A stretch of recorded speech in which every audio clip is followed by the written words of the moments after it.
Dear Mama Colleen, sobrang bigat na po kasi hindi ko na po alam ang gagawin. Kaya nais ko sanang magbahagi ng aking kuwento. Itago niyo na lang po ako sa pangalang Anika, 22 years old, from Quezon Province. Ngayon po ay nagstay po ako dito sa Manila. I have a boyfriend po of 5 years and 6 months na. Nagkakilala po kami kasi transferi po ako sa school na pinapasukan niya. Nung una po, udyok lang ng mga tropa kaya kami parang naging malapit sa isa't isa. 3 months bago ko po siya sinagot. Birthday ko, ang aming anniversary dates. After graduating sa K-12, nagtrabaho po ako kasi sobrang hirap po na mag-aral ng college at that time. Kasi po pandemic na nun. Nagtry naman po ako ng ilang course. Yung pinasahan ko po, education. Pero hindi ko po ito na ituloy kasi tumigil po ako ng first sem. And then, eto nga po, nag-work muna ako as a factory worker sa isang company sa Batangas. After po noon, dito na po ako sa Manila nagkaroon ng trabaho. Bali, army po yung gusto ng boyfriend ko that time. Itago na lang natin siya sa pangalang Chad. So habang nandito po ako sa Manila nagtatrabaho, siya naman po ay nasa Tanay. Kasi po para sa pangarap niya makapasok sa army. Kaya ang eksena naming dalawa ay parang LDR o long distance relationship. Fast forward, Mama Colleen. Hindi po siya nakapasok sa pag-army. Kaya nag-decide muna siya na magtrabaho na lang. Dito po siya nag-apply malapit sa pinagtatrabahuhan ko. To make the story short, may inuuwian po siyang boarding house dito. Nag-decide po siya na doon na din ako umuwi, na parang magli-live-in na kaming dalawa. Mama Colleen, pumayag naman ako kahit hindi ito alam ng aming mga magulang. Para na rin, hindi na kami malayo sa isa't isa at para tipid na rin. After 5 months of living in together, 5 buwan ang nakalipas. Sa di po inaasahan, nabuntis po ako ni Chad. Masaya man, Mama Colleen.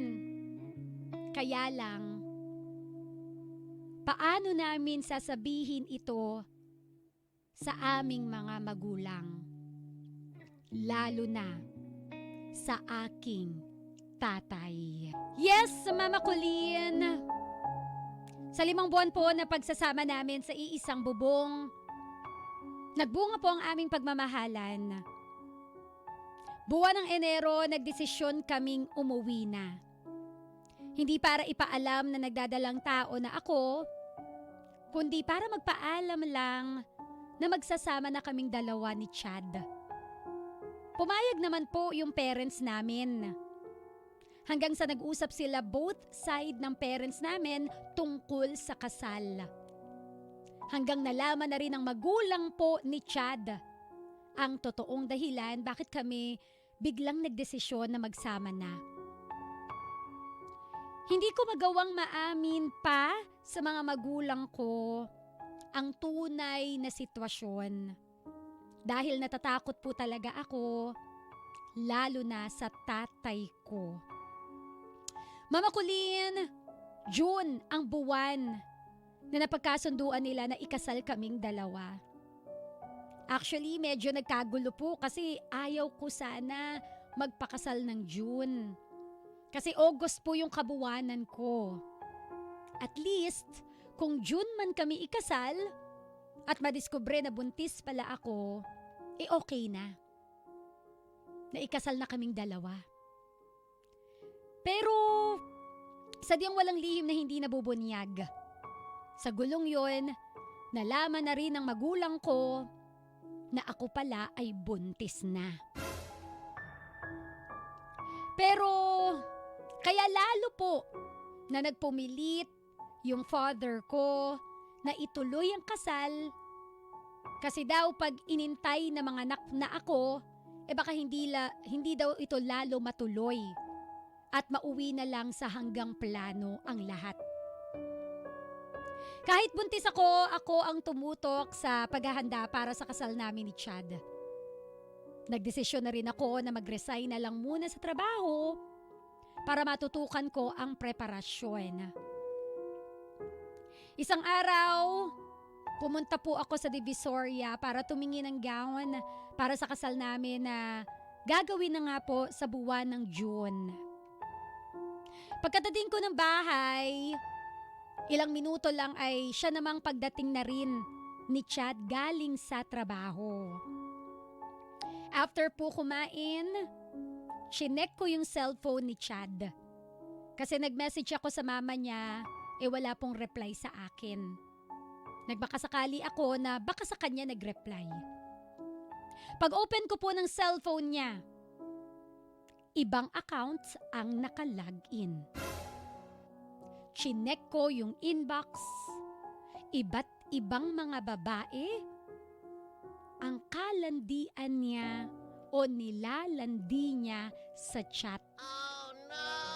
Opo, may isa siyang account at iniba niya po yung pangalan. At nakita ko po ang lahat ng mga babaeng hina-heart react niya yung mga posts. Oh no! Ang hindi ko namamalayan, umiiyak na ako. Tumutulo na yung mga luha sa aking mga mata na halos feeling ko mahihimatay ako sa sama ng loob ko. Na kung kailan buntis ako at ikakasal na kami, nadiskubre ko pa ang mga to. At bumalik lahat ng alaala ko. Bumalik lahat sa alaala ko ang panluloko sa akin ni Chad 5 years ago. Mama Colleen, kung kailan po buntis ako at ikakasal na kami ngayong June, tsaka ko pa nadiskubre ang mga to. Bumalik lahat sa alaala ko yung panloloko niya sa akin 5 years ago. Oh no! Opo, nagawa niya na to noon. Mga panahong LDR kami at panahong nakaramdam daw siya ng coldness sa akin at mga panahong may mga naging pagtatalo kami. Pero nagkaayos din naman kami noon after 1 year na rin yun, ma. Akala ko dun sa dati, nagbago na siya. Inisip ko na nga lang din noon na pagsubok lang yun sa aming dalawa na kailangan lang naming pagdaanan. Kaya nagtiwala muli ako sa kanya. Hindi ko akalain that after 5 years, ito na naman. Oh no! Tinanong ko si Chad bakit nagawa niya yon. Ang sagot ni Chad, chat lang naman daw yun. Sabi pa niya, magbabago na daw po siya, alang-alang sa baby namin. Kaya lang kitang-kita ko sa mga chat niya kung gaano siya ka-invested, ka-attracted sa ibang babae. Oh no! Ayoko, Mama Colleen, mag-share sa magulang ko kung ano yung nangyayari sa amin ngayon ni Chad. Kasi may trauma na po yung magulang ko eh. Mula sa mga kapatid ko na hiwalay na sa kanilang mga asawa after manganak. Oh no! Ang tanging nakakaalam nito ay ang mama ni Chad. Iyak ako ng iyak sa kanya at sobra po siyang nag-aalala sa akin. Pagsasabihan niya daw yung kanyang anak at laging advice sa akin ng mama niya, sana'y ayusin namin kasi ganito daw po talaga ang pagpapamilya. Madaming pagsubok na kailangang lampasan. Simula po nung nahuli ko siya, Nagmamakaawa siya na magbabago na daw talaga siya.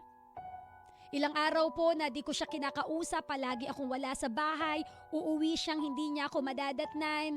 Tapos hahanapin niya ako sa mga kapatid ko na minsan hindi rin naman nila alam kung nasan ako. May mga pagkakataon na hindi rin daw siya nakakatulog kaagad hanggat wala ako sa bahay. At kung dati po, cellphone palagi ang hawak niya, lalo kapag magsi-CR siya, ngayon hindi na po niya laging hawak. Mama Colleen, sabi niya rin po pala na gusto niya daw umuwi na kami sa probinsya para doon na lang kami. Pero sabi ko hindi pwede kasi nandito yung trabaho mo. Pero sabi niya, ayaw daw po niya na araw-araw pa ako nagdududa at nag-aalala.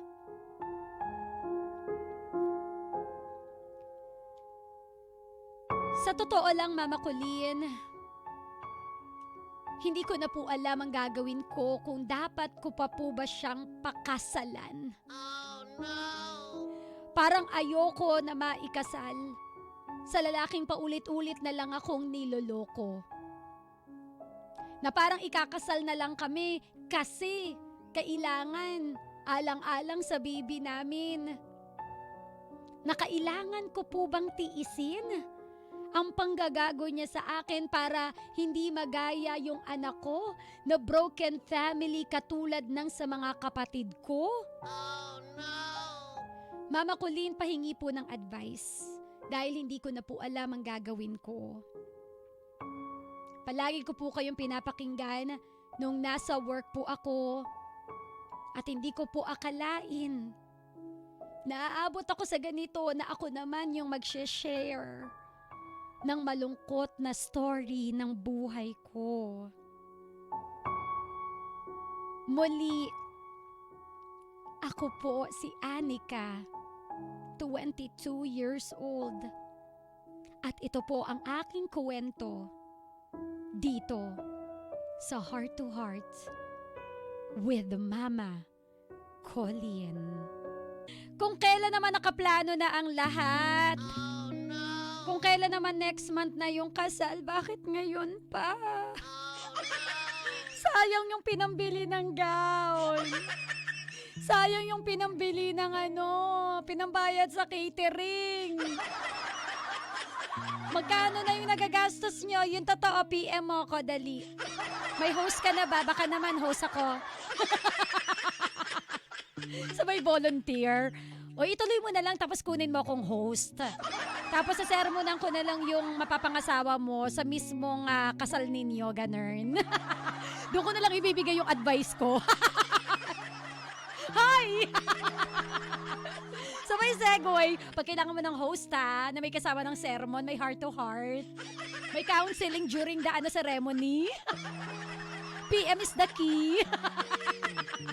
Pero seryoso be, magkano na nagagastos ninyo?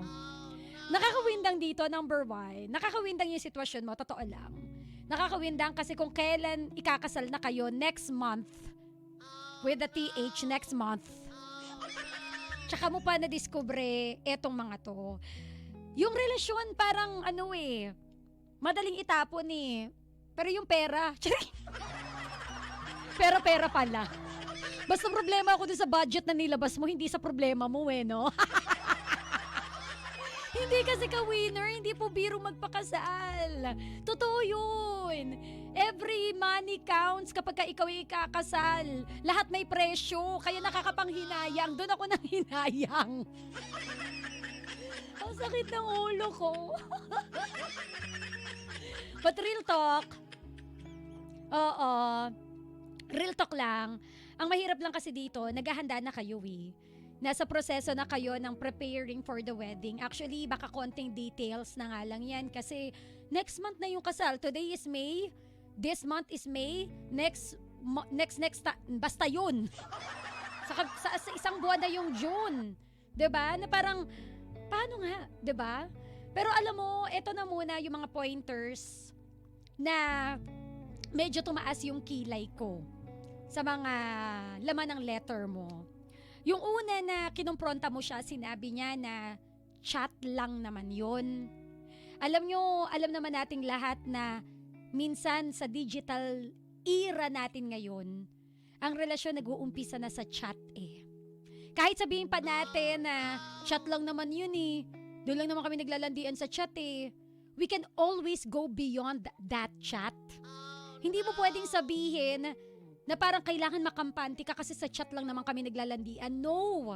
Hindi natin pwedeng sabihin na ganun lang. Kasi again, every relationship ngayon, sa panahon ngayon, ngayong era na ito, nag-uumpisa sa chat. Kaya hindi pwedeng sabihin na chat lang ang lahat. 'Di ba? And it is again another form of cheating. Hindi pwedeng sabihin na pagka-chat nagloloko na kaagad, nag-cheat na kaagad. 'Di ba ang cheating pag nagkita tapos nag-date, nagsama, may nangyari? No. Any form of communication with the opposite sex na parang may intention na makipagrelasyon na hindi alam ng partner mo at alam mo na pag nalaman ng partner mo masasaktan siya, that is already cheating. The moment nga na tinago mo sa kanya yun cheating na yun. What is cheating? In Tagalog, pandadaya. Kasi kung talaga wala kang ginagawang masama, ipapaalam mo sa misis mo, uy, may nilalandi pala ako sa chat. Chat lang naman Diba? Number 2, yung sinabi niya na magbabago, alang-alang sa baby. Napataas na naman yung kilay ko, mga 10 levels. Magbabago alang-alang sa baby. Sinagot ko ngayon si Anika. Magbabago alang-alang sa baby? May question mark? Yung alang-alang sa'yo. Hindi ba pwede na magbabago siya dahil hindi lang para sa bata, kundi dahil para din sa'yo? Kasi yung bata, 'di ba?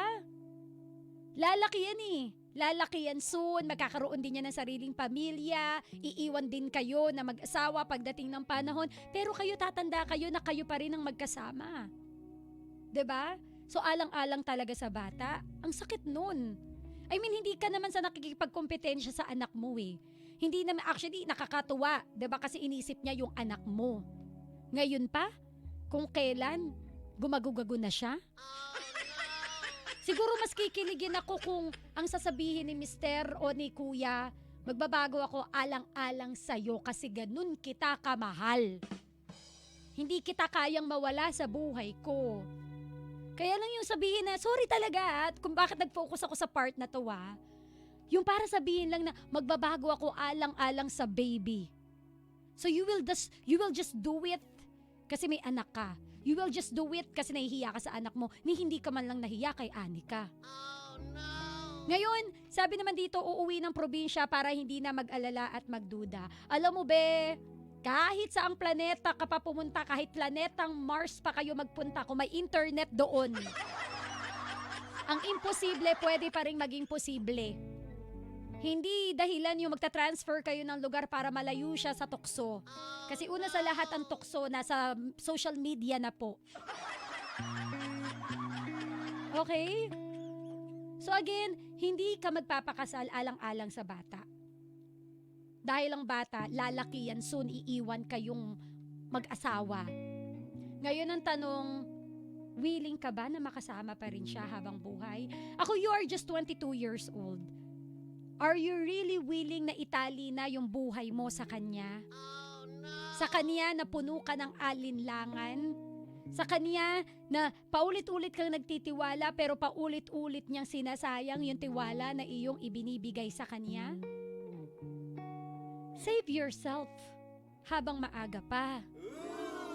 Habang hindi ka pa natatali. Kung ganyan nga na nauumay na siya sa'yo, magjowa pa lang kayo, gusto na agad humanap ng iba. What more kapag natikman ka na niya araw-araw? Real talk to. Ang pag-aasawa po, no? Hindi yan palaging sweet, hindi yan palaging romantic. Kung ngayon pa lang na magjowa kayo, nakikipaglandian na siya sa ibang babae, what more kapag after 10 years, 5 years of your marriage? Mas lalo siyang naumay kasi gusto niya nang tumikim ng ibang ulam. Ang tanong, are you ready for that? Are you willing na itali ang sarili mo sa sitwasyon na yan? If yes is the answer, then go! Ang akin lang, kung kaya mo pang isalba yung sarili mo, isalba mo hanggat hindi ka patali. Kasi ngayon, ang mahal ng divorce, nasa proposal period pa rin na magmura yung divorce. Walang divorce eh. Oo. Proposal pa lang ng isang senador yung divorce sa bansa. Pinopropose pa lang yan, hindi pa pumapasa. Yung annulment naman, malaki ang gagastusin. Mga siguro acceptance fee pa lang ata ng attorney, 50,000. Acceptance pa lang yun ha. Wala pa yung mga documents na kailangan mong ayusin na magdadagdag pa ng another presyo kada hearing. Yun yung pagkakaalam ko. So, yun lang. Ngayon, tama rin naman ang sinabi ni nanay, ni boyfriend. 'Di ba? Na part ng buhay, yung may mga hindi kayo pagkakasunduan, part ng buhay na, alam mo yun, may mga problema na dumadaan. But let's not normalize na dahil part na ito ng buhay, hahayaan lang natin at ito-tolerate lang natin ang lahat. Ngayon, ganito na lang. Kung talaga hindi ka pa ready, then wag niyo muna ituloy ngayong June. Kung pwede pa kayong umatras, kaya lang nag-send ka ng picture dito eh. Nakapublish na sa simbahan. Sinad niya sa akin ka-winner eh, yung parang announcement sa simbahan na ikakasal na nga sila. Ayan o, anong tawag dito? Mama Colleen. Yan po yung proof na wedding namin sa June. Date of publication sa simbahan. Mali mo, pwede pang ibawi. Yun lang. Sabi lang niya, yung pagod lang po at yung sakit. Again, mahirap yung habang naglalakad ka sa aisle. Naglalaban pa rin yung loob mo na, tama ba talaga tong desisyon na gagawin ko? Oh, no! Feeling ko nga kaya mo na-discover ngayon yan. Tamang panahon lang para ma-discover mo. Maybe it is a sign para talagang pag-isipan mo munang maigi kung papasukin mo ba ito. Again, ito lang po ay para sa akin. Okay? But my opinion ay hindi opinion ng istasyon. My opinion is hindi ibig sabihin tama. Again, nasa iyo pa rin ang huling baraha. Tinanong mo ko eh, 'di ba? Sinagot ko lang naman. Oo. Nagtanong kay Mama Colleen, ano ba ang dapat kong gawin? Please give me an advice. O sumugot lang po ako. Okay? Yun lang yung para sa akin. When in doubt, stop. When in doubt, think. When in doubt, pause na muna. Until ma-prove niya yung sarili niya. Okay? Sa part ng nanay mo, ng tatay mo, lalo na sa tatay mo na matotrauma na naman sila kasi anong nangyayari sa mga anak ko? Bakit palagi na lang pumapalpak sa mga napipili nilang partner? Alam mo, feeling ko rin naman, mas matutuwa pa sila kung hindi ka muna matali eh. At least medyo mababawasan ng konting sakit ng ulo. 'Di ba? Let's accept the fact na nangyari na eh. Wala na tayong magagawa eh. Pero kasi baka mamaya, kaya ka lang magpapakasal dahil iniisip mo yung magulang mo. Again, hindi magulang mo ang makikisama sa asawa mo habang buhay, kundi ikaw. Masasaktan man sila but they will understand. Maiintindihan nila yan. Again, mag-isip-isip ka. Pag-isipan mong maigi. Okay lang ma-delay. Kesa pasukin mo ito dahil napipilitan ka lamang. Dahil iniisip mo yung ibang tao at hindi mo iniisip ang sarili mo. So think twice, thrice, many times. Then balitaan mo ako. Ka-winner! Ikaw ano ang mema mo? Pwede na po makisawsaw. Open na po ang tindahan ni Mama Colleen. Text lang sa 0977700915 or meron akong Facebook Reels na pinost ngayon sa Facebook ko. Hanapin mo, DJ Mama Colleen. Sa aking pagbabalik, ang mema mo ang babasahin ko on air sa kwento ni Anika dito sa Heart to Heart with Mama Colleen. 91.7